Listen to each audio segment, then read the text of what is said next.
अपना भारत देश जो कभी दुनिया की सबसे अमीर इकोनॉमी था, अचानक कुछ ही दशकों में गरीब और निर्भर बन जाए। और सबसे शॉकिंग बात यह हो कि यह सब किसी बड़े युद्ध से नहीं, बल्कि एक साइलेंट इकोनॉमिक सिस्टम के जरिए किया गया हो। एक ऐसा इनविजिबल लूट जिसे लोग समझ भी नहीं पाए। सवाल यह है, आखिर ब्रिटिश ने भारत से कितना लूटा? और अगर वो दौलत आज हमारे पास होती, तो क्या भारत दुनिया की सबसे बड़ी सुपर पावर होता? ये सिर्फ हिस्ट्री नहीं है, ये एक ऐसा इकोनॉमिक मिस्ट्री है जिसने पूरी दुनिया को डिवाइड कर दिया है। कुछ एक्सपर्ट्स कहते हैं कि ब्रिटिश ने भारत से ट्रिलियंस ऑफ डॉलर्स की वेल्थ एक्सट्रैक्ट की, जबकि कुछ इसे एग्जैजरेशन मानते हैं। लेकिन एक बात क्लियर है, 200 साल तक चला ये कॉलोनियल रूल सिर्फ शासन नहीं था, बल्कि एक केयरफुली डिजाइन सिस्टम था जिसका एक ही गोल था, इंडिया से मैक्सिमम वेल्थ निकालना और ब्रिटेन को दुनिया की सबसे ताकतवर इकोनॉमी बनाना।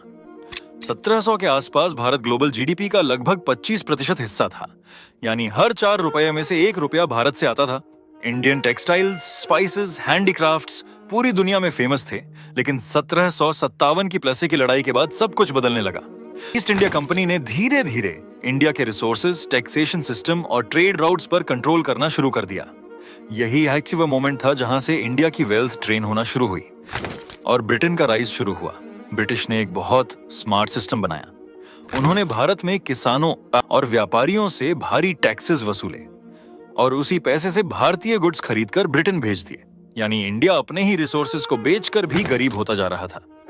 इसे कहा गया ड्रेन ऑफ वेल्थ। हर साल लाखों पाउंड्स इंडिया से ब्रिटेन ट्रांसफर होते रहे। सिर्फ ट्रेड ही नहीं, बल्कि ब्रिटिश ऑफिसर्स की सैलरीज, पेंशन्स और यहां तक कि उनके वॉर्स का खर्च भी इंडिया से लिया गया। इसी दौरान इंडिया की इंडस्ट्रीज कोलैप्स होने लगी, खासकर टेक्सटाइल इंडस्ट्री जो कभी दुनिया में डोमिनेट करती थी। अब ब्रिटिश फैक्ट्रीज से आने वाले सस्ते मशीन मेड कपड़ों के सामने टिक नहीं पाई और धीरे धीरे इंडिया एक रिच एक्सपोर्टर से बदलकर रॉ मटेरियल सप्लायर बन गया। लेकिन असली सवाल अब शुरू होता है, टोटल लूट कितना था? कुछ इकोनॉमिस्ट का दावा है कि यह अमाउंट 45 ट्रिलियन डॉलर से लेकर 65 ट्रिलियन डॉलर तक हो सकता है। ये नंबर्स इतने बड़े हैं कि इमेजिन करना भी मुश्किल है। अगर ये वेल्थ आज इंडिया के पास होती, तो शायद आज दुनिया का इकोनॉमिक मैप ही अलग होता। लेकिन कुछ हिस्टोरियंस कहते हैं कि ये नंबर्स असम्पशंस पे बेस्ड हैं, जैसे लॉन्ग टर्म कंपाउंडिंग और अपॉर्चुनिटी कॉस्ट। तो फिर सच क्या है? क्या ये हिस्ट्री का सबसे बड़ा इकोनॉमिक स्कैम था, या फिर नंबर्स को बढ़ा चढ़ाकर पेश किया गया है? इस मिस्ट्री को समझने के लिए अलग अलग थ्योरी सामने आती हैं। पहली थ्योरी कहती है कि डायरेक्ट वेल्थ एक्सट्रैक्शन ही ट्रिलियंस में था।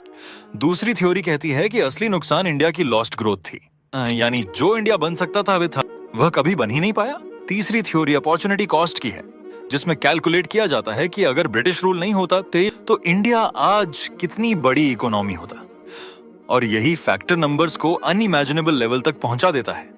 एक्सपर्ट्स एग्री करते हैं कि एग्जैक्ट नंबर निकालना ऑलमोस्ट इम्पॉसिबल है, क्योंकि यह सिर्फ पैसे का हिसाब नहीं, बल्कि डिस्ट्रॉयड इंडस्ट्रीज, लॉस्ट अपॉर्चुनिटीज और ह्यूमन सफरिंग का कॉम्बिनेशन है।